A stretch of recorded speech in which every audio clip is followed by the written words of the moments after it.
Relax, rest in the presence and hold space.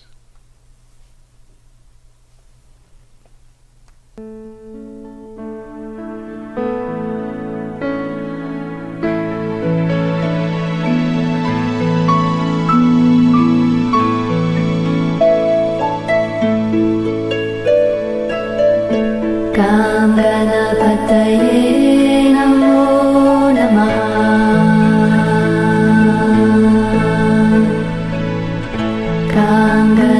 Ganapataye Namo Namaha. Ganapataye Namo Namaha.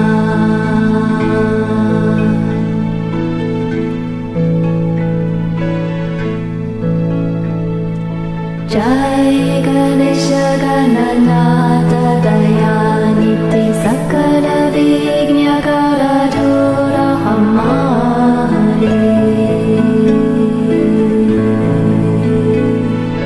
Jai Ganesha Gananatha Dayaniti Sakala Vignakara Dura Hamare.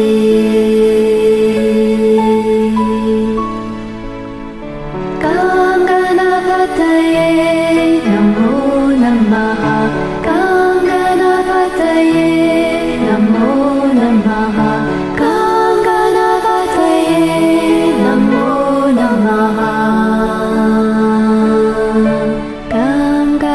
Ganapataye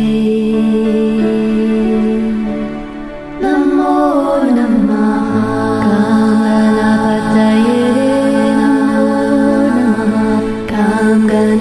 Ganapataye Namo Namaha. Ganapataye Namo Namaha. Omega Dantaya Vidmahi Vakratundaya Dhimahi Tanno Danti Prachodayat. Ganapataye Namo Namaha. Ganapataye Namo Namaha. Ganapataye Namo Namaha. Ganapataye Namo Namaha. Ganapataye Namo Namaha. Ganapataye Namo Namaha. Ganapataye Namo Namaha.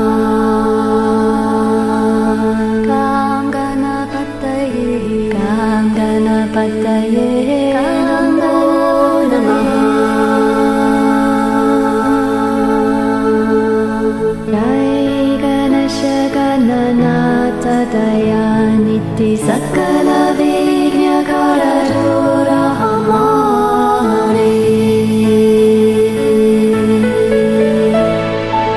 Jai Ganesha Gananatha Dayaniti Sakala Vignakara Dura Hamare.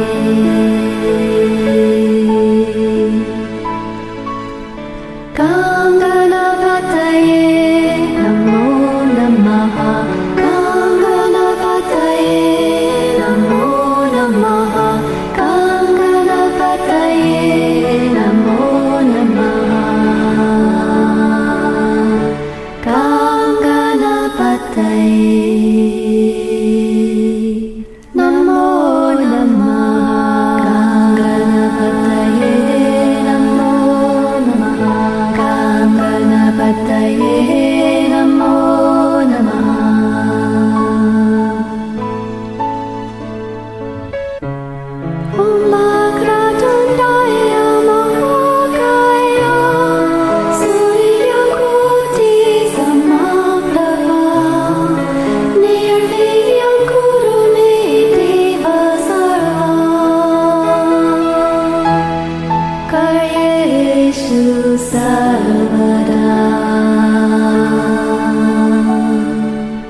Ganapataye Namo Namaha.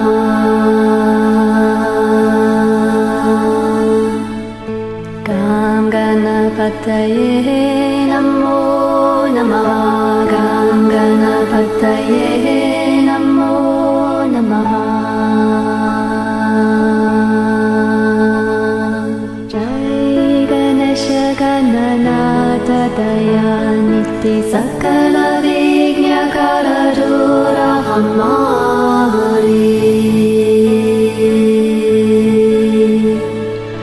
Jai Ganesha Gananata Dayaniti Sakala Vignya Karadura Hamari.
Jai Ganesha Gananata Dayaniti Sakala Vignya Karadura Hamari. Jai Ganesha Gananata Dayaniti Sakala Vignya Karadura Hamari.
Namaste. Welcome.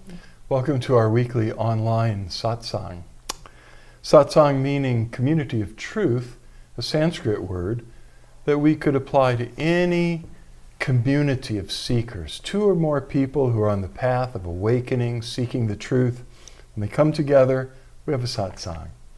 And we strengthen one another. Our personal strength and inner silence and peace is multiplied exponentially when we join together with others on the path. So many people have a difficult time finding such a satsang community in their own neighborhood. And so the Flowering Heart Satsang webcast on Monday nights is a wonderful boon, a real blessing, because we can connect around the world with people of other continents and people of other traditions, other religions, political and various boundaries that would often have kept us at a distance. We can join together directly our energies and our spirit and the collective presence that we generate whenever awakening people come together in one place. And that place is here and now, wherever you happen to be. In spirit, there is no time.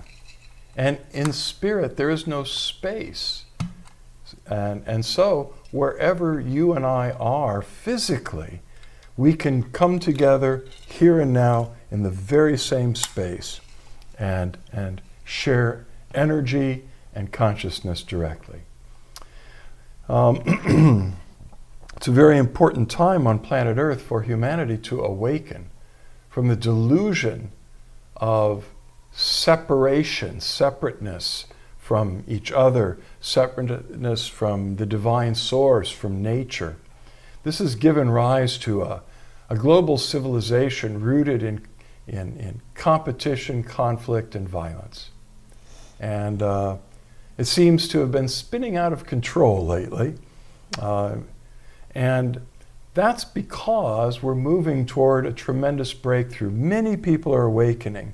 When enough individuals have awakened, the collective consciousness will begin to shift from this divisiveness rooted in competition, conflict, and war to a new world, a new earth, civilization that's rooted in cooperation and harmony and peace.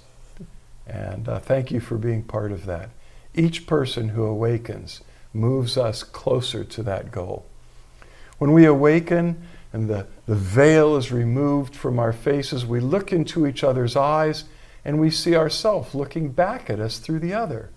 Because when we go deep enough and become clear enough, we discover that we are all unique manifestations of one and the same universal intelligence and being. Everything is a manifestation of the divine, which is the source of all consciousness and all existence. That's who and what you are. So when you go deep enough inside, you discover you're the one you were looking for. The divine dwells within you, and it is your true highest self. It is already fully enlightened and already fully God realized. All we need to do is discover our true self.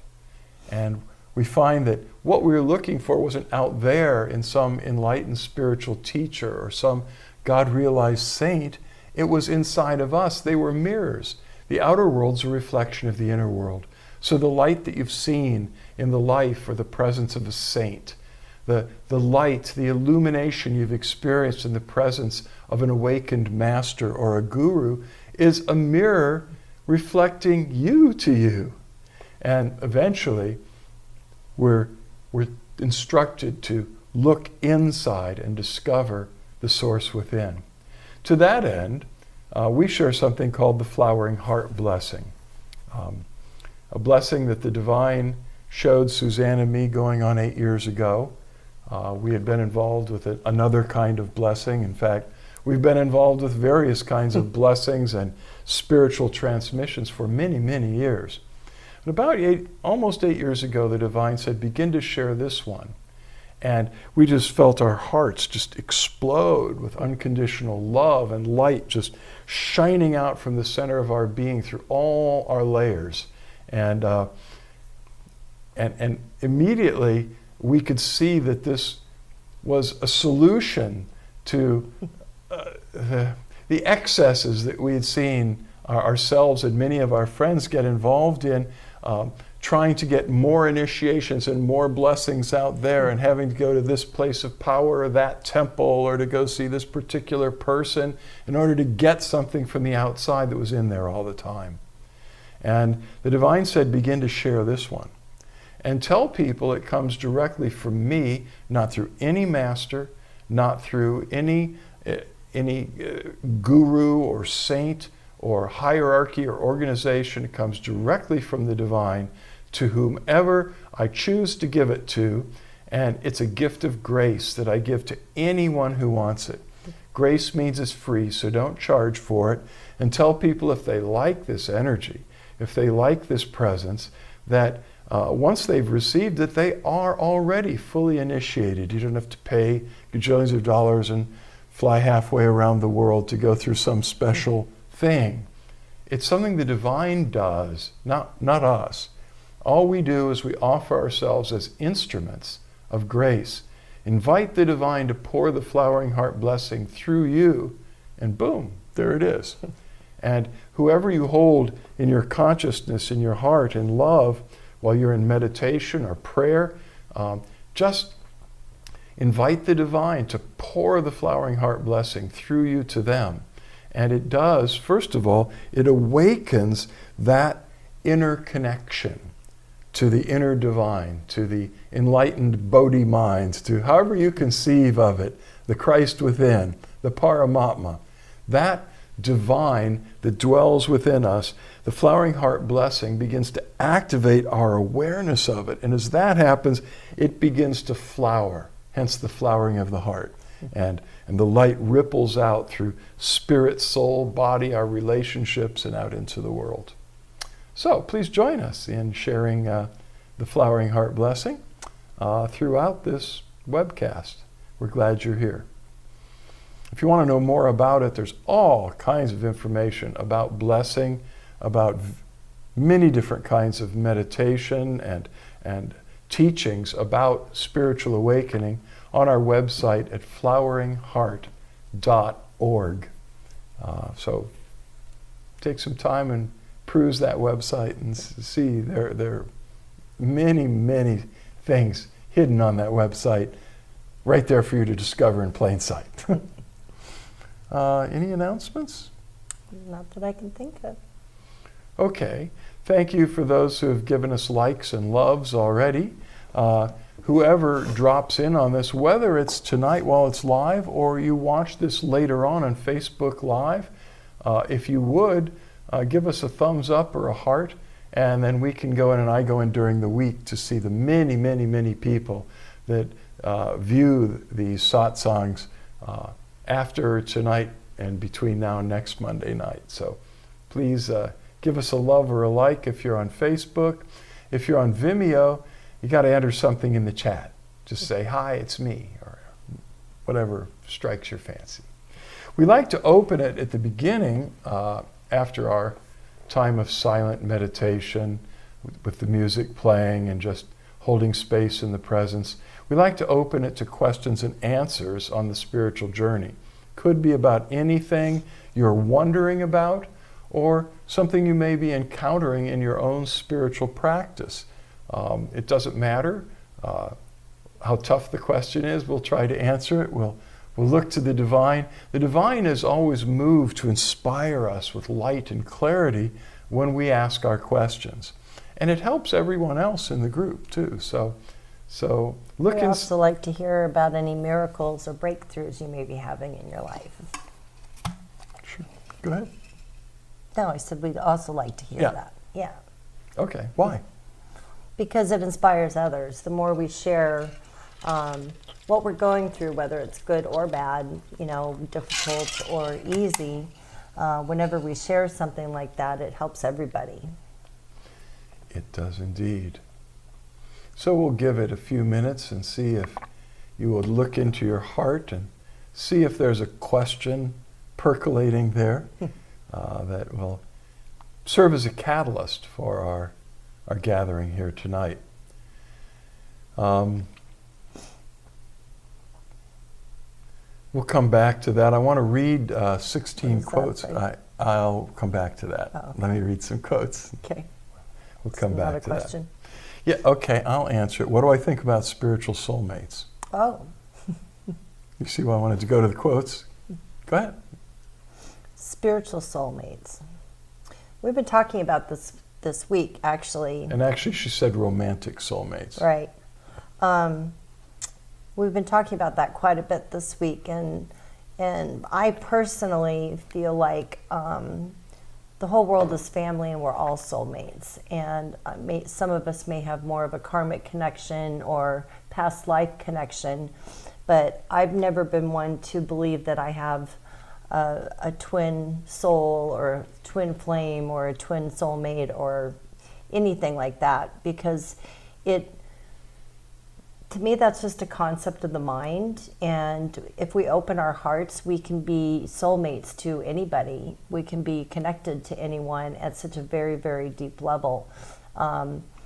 There's particular things that go into two people being very, very connected romantically and spiritually. And it's difficult sometimes to be clear, if that's our programs or our charges or our upbringing or our belief systems.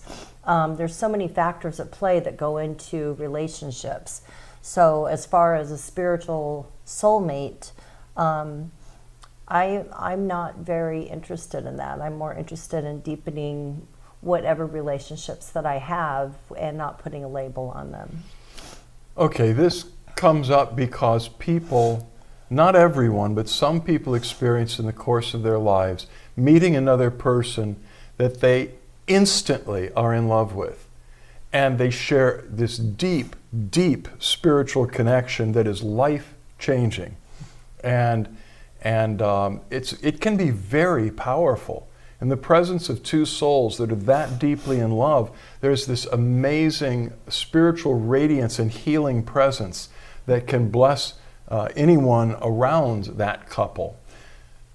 I've seen it, though, that concept damage more people than it's helped, because we may run into a person that is just like part of our group soul or something. They're just part of our soul family. We feel this amazing connection, and because of our dharma, our calling, our path in this life, we're not destined to come together romantically, permanently, and to have a lifelong relationship.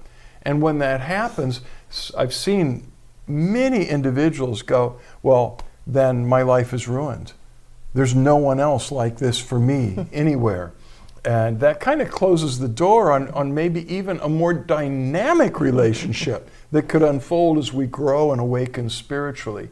So I haven't found it to be a very useful concept, honestly, except an attempt, as Suzanne said, of the mind to explain, why is this relationship between us like, it seems full of light, full of God, so powerful. This must be it. This must be the one. So anytime we come to something, a thing that we go as it, it's a very good chance that we will lose it, or that our karmic path will take us away from that thing. And then we'll feel like maybe we've blown our whole life purpose. I just think that's so sad. That said, let me go back to my quotes. We asked for questions. That was really good. I know, and I said, I'll come back to that one. Because I really want to read these. Okay. And I'd like to invite you to just take this in. This is 16 quotes from Mahatma Gandhi. To change how you see the world. Before he was given the title of Mahatma, or Great Soul, for helping lead India to independence from British rule, Mohandas Karamchand Gandhi was born to a poor family in Porbandar, India, October 2nd, 1869. Though he only received an elementary education, Gandhi was a shy child and found companionship in books, especially the Indian classics. These stories had a profound effect on him with their overarching values of truth and love. Gandhi was an average student. His time at school was interrupted when, at only 13, he married the 14-year-old Kasturbai Makhanji Kabadia. Why do we need to know those long names? In an arranged marriage, which is the custom in Indian culture. He went on to graduate from high school, but dropped out of college. A family friend then recommended that Gandhi be sent to London to study law. Despite some objections from his family and concerns that England would corrupt him, Gandhi packed his bags and set off for London. He arrived in 1888 and began studying law and jurisprudence at University College London. At 22, Gandhi became a barrister and returned to India, but his law practice in Bombay failed. He accepted a job offer as a lawyer in South Africa, which at the time was also part of the British Empire. Gandhi knew that he would be in South Africa for at least a year, but he ended up staying for 21 years. It was in South Africa that he developed his political and ethical views, in large part due to the discrimination he was subjected to because of his skin color and heritage. Gandhi fought for the rights of both Indians and Africans in South Africa and was later proclaimed a national hero. In 1915, Gandhi returned to India as a known Indian nationalist and social activist. He became leader of the Indian National Congress. 10 years later, India declared its independence from British rule. It was a long struggle.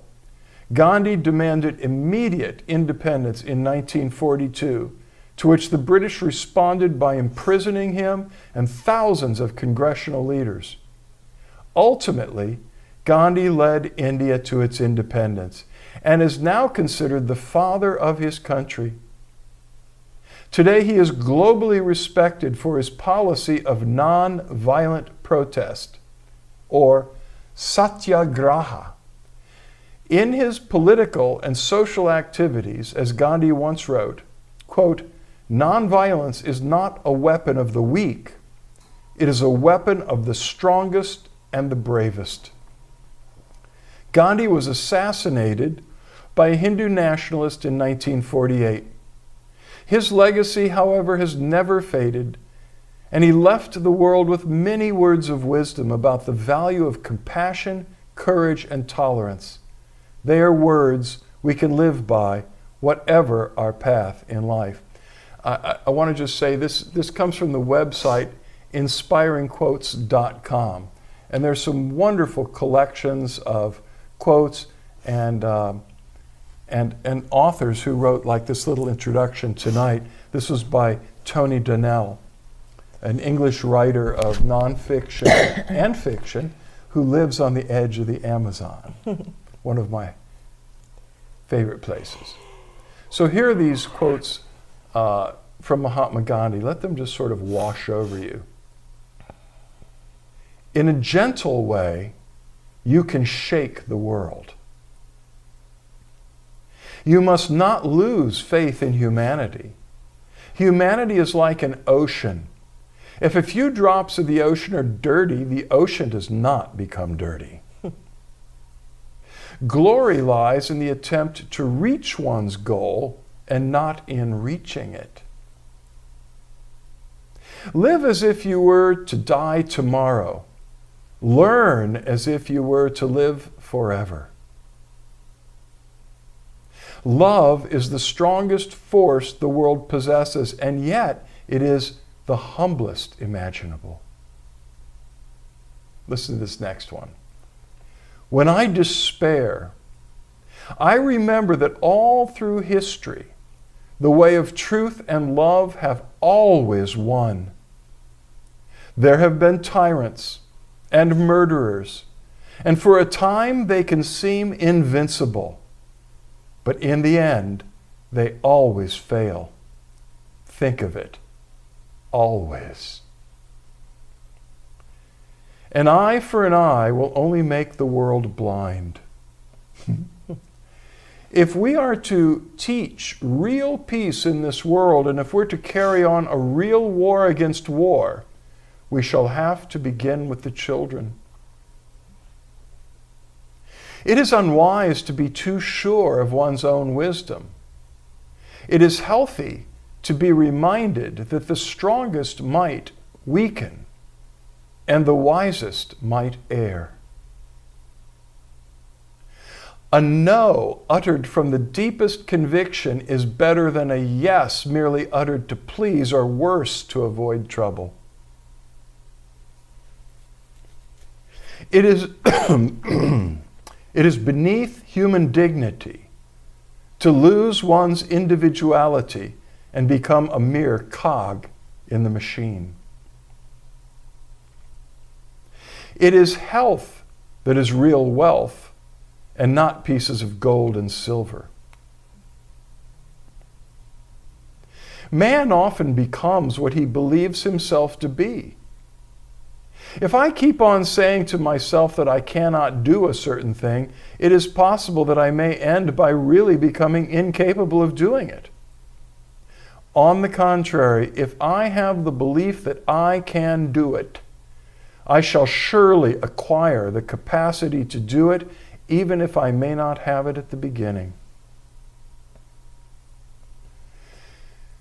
Mutual courtesy and respect is the foundation of culture.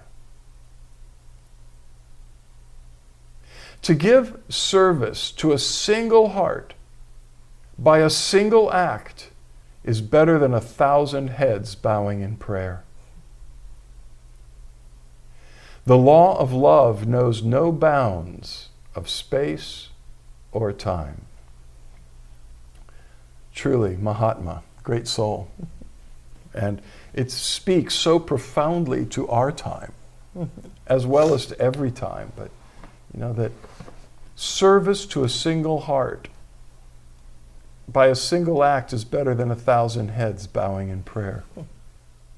We look at the divisiveness, the polarization, the unkindness and disrespect that people of different camps are throwing at each other. We need to be reminded that mutual courtesy and respect is the foundation of culture. There's no culture without it.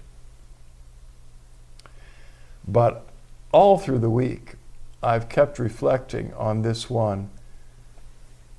When I despair, I remember that all through history, the way of truth and love have always won. There have been tyrants and murderers, and for a time they can seem invincible, but in the end they always fail. Think of that. Always. I like the one about, if there's 3 dirty drops that go in the ocean, it doesn't mean the ocean is dirty. And I think in this day and age with social media and all the, television and radio and the internet and the way that we can get information so quickly and news, that it, when you're being bombarded with that all day long, it just puts you into a state of fear and chaos and drama. And so it may seem like there's an increase in stuff, but maybe not so much. I mean, yes, there are increases in violence and disturbing things, but the more that we focus on it instead of being the change, the more that we are feeding it energetically. If we get in fear, we start to shut down and go, oh no, should I go to a public gathering? Oh no, should I, go to a picnic? Oh dear, we start to look at the outside world and it affects our inner world, and then we're in reflection affecting the outside world by feeding it energy of fear and drama. So Gandhi was a militant activist whose weapon was peace, nonviolence. And he talks here about a war on war. He did dramatic things to challenge unjust institutions, prejudices, inequities. And in the end, it cost him his life. He was assassinated. But it's not a contradiction to, well, as he put it, the first quote, in a gentle way, you can shake the world. Yeah. So, no more questions. Okay. Okay. I think that was plenty of time to come up with some. So we'll move right along. All righty. So, Wait, something just pop up? no. Yes. Oh, John. There are a few studies that concluded if you watch more than 15 minutes of news, your outlook on life becomes darker. Mm. And I wonder how they could come up with a scientific conclusion. I don't debate that. Makes sense. For me, it's about 3 minutes. Well, on the other hand, if I didn't tune into the news, I wouldn't know what's going on, and I pray. I don't listen to the news, but I do read it. I keep abreast of what's happening in Africa, in Ukraine, in Taiwan, in South America. I think for some of us, it's important to have this consciousness that embraces what's going on. Well, I think he was saying specifically watch the news, I know. because when you're watching the news, you're hearing the intonations of the voice, you're seeing their facial gestures, you're seeing there's so many body cues and body language and intonation of voice that makes it sound totally differently than if you just read it. It's yeah. But I was shocked. It reminded me of an experience that I had meeting someone I hadn't talked to in a while. And I mentioned something about the war in Ukraine, and they said, "What war?" They absolutely shut off any information about the world. And it was like, wow. Well, so I agreed, you can go too far and be immersed in dwelling on the darkness. But if you're countering that constantly with prayer and beaming the light, then you may be called to be an intercessor. So Danny responds, "No questions tonight.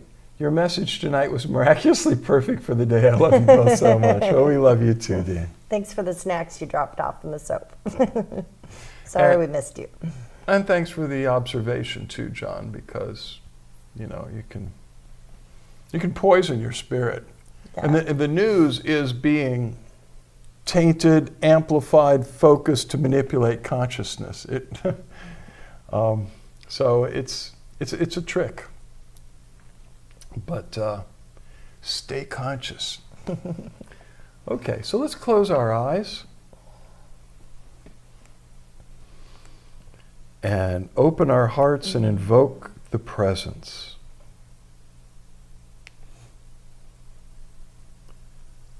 The fullness of the divine presence, all of its infinite majesty and power and glory is inside of you.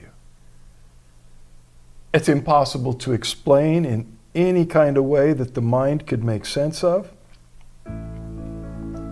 but it's true.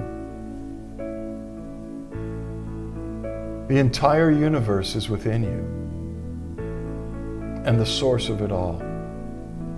And it loves you unconditionally.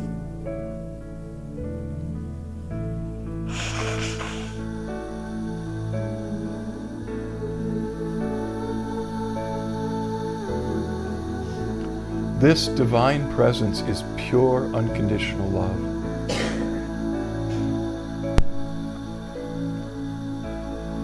It is all-knowing and all-powerful.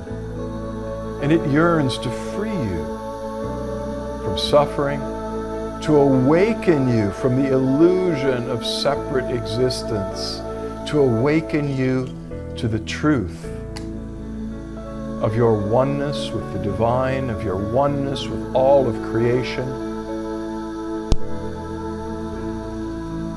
of your oneness with all that is.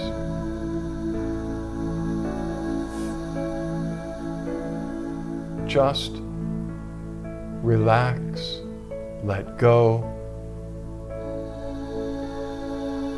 and consent to allow the divine presence to work on you tonight.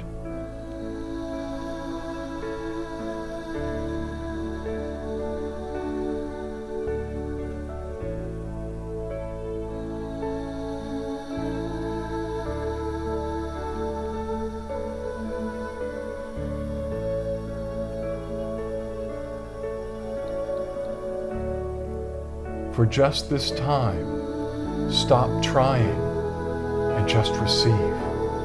Receive the infinite grace that is pouring out to you right now to awaken you, to flower your heart, to transform your life.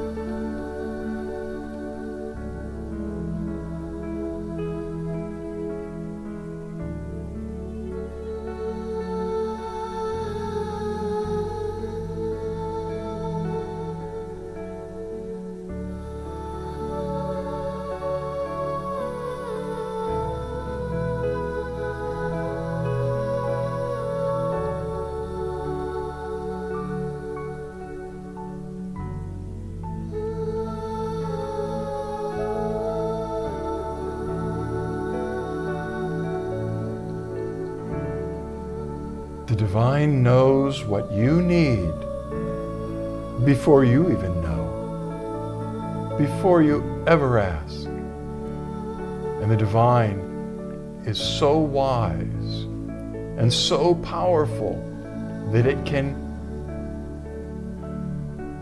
transmit to you exactly what you need. Just receive it. Drink it in.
us all sitting in a blessing circle together.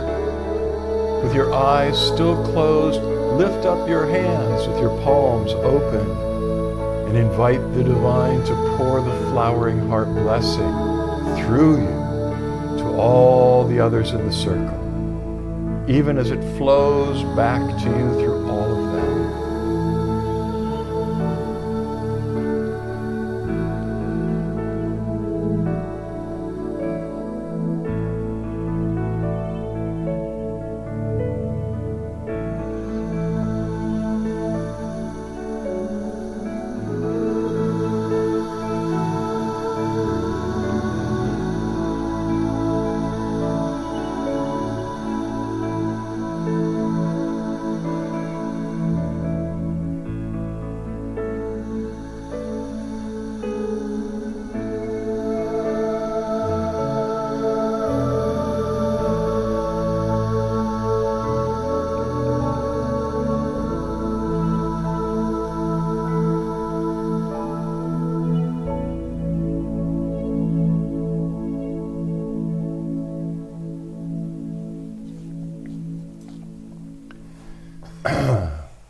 Now relax and rest your hands again in your lap or on your thighs somewhere. When you're ready, open your eyes and begin to make direct eye contact with Suzanne and or me. All you need to do is just keep looking at least one of our eyes. As the light meditation begins, Suzanne and I are flooded with divine grace, oceans of love and grace and light. It floods through every pore of our being to you, but especially through our eyes. Mystics have called the eyes the doorways of the soul. The light streams out through our eyes, into your eyes as you keep looking.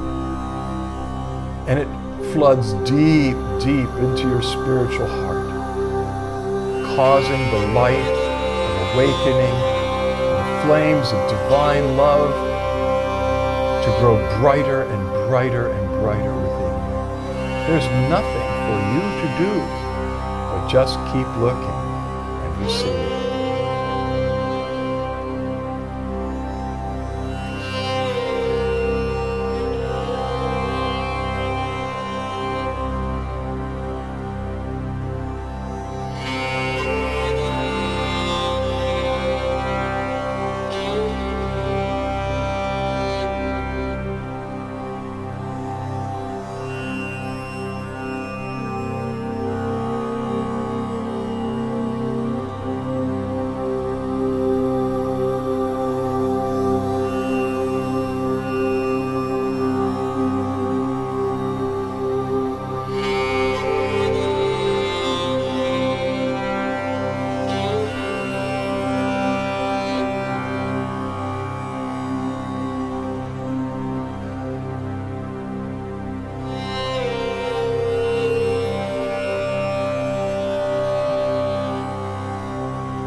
Close your eyes now. Meditate for a few more moments with us as the grace settles within you.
Or keep meditating as long as it feels good to you, and or find a place nearby to lie down in Shavasana.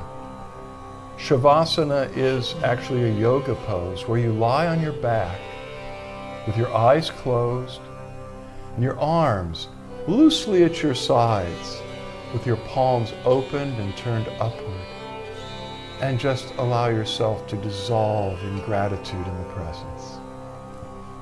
We love you very much. Much love, light, and blessings. Until we cross paths again, know that the divine within us beholds the divine within you, and we bow to you. Namaste.